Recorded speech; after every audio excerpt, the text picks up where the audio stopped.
kekebalan humoral, kekebalan yang diperantai oleh antibodi. Jadi dia perlu antibodi untuk diperantara. Mekanismenya melibatkan sel B. Yang pertama, patogen akan menginfeksi tubuh.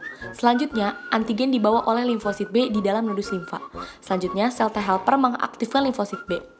Dan limfosit B akan membuat tiruan sel B. Dan terbentuklah sel B. Sel B ada yang terdiferensiasi dan tidak terdiferensiasi.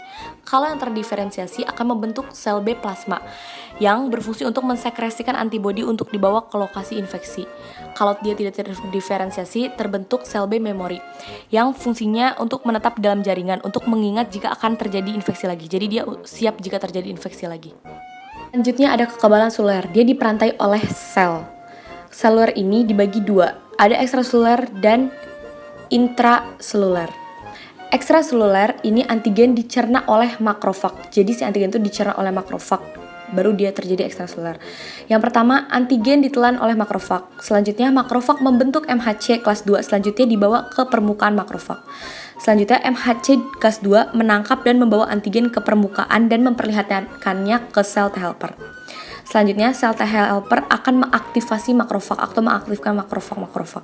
Selanjutnya, makrofag akan memfagosit mikroorganisme atau benda asing. Yang kedua, ada intraseluler, yaitu dia aktif ketika antigen menginfeksi sel. Mekanismenya, yang pertama, antigen akan menginfeksi sel tubuh yang sudah mengandung peptida virus.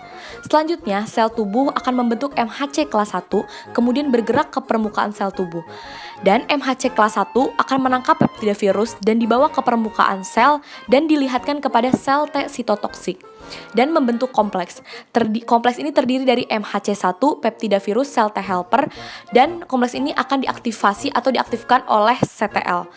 Dan sel T sitotoksik ini akan berdiferensi atau tidak berdiferensiasi. Kalau dia berdiferensiasi, dia akan membentuk sel pembunuh aktif yang fungsinya untuk menghancurkan sel-sel terinfeksi. Jika dia tidak berdiferensiasi, dia akan membentuk sel T memory yang akan menjadi respon imunitas ketika pajarannya berulang. Jadi infeksi berikutnya dia sudah siap.